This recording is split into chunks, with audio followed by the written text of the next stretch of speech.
نيفيز في الجانب الايمن لمصلحه الفريق الهلالي. هنا محاوله خطيره، هنا محاوله موجوده، نيفيز يحدد ركله جزاء، ركله جزاء للهلال. بندر مساعد اذا. شوف المرور، شوف المهارة، شوف لما عدى، وهنا شوف هنا الكرة الماضية واللي احتسبها حكم اللقاء، ركلة جزاء لمصلحة الفريق الهلالي. شوف ردة الفعل، شوف المساعد رادوي جول،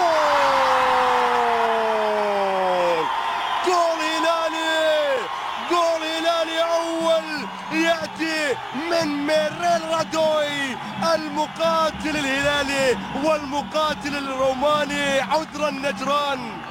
أنا هلالي، هي مكتوبة، هي عبارات موجودة في مدرجات. وهنا نشوف ميريل رادوي يتقدم للهلال مع الدقيقة رقم 26 من ركلة جزاء. واحد الهلال لا شيء نجران، وهنا المقاتل الروماني. وشوف ردة الفعل ب1-0 موجود وتهنئة.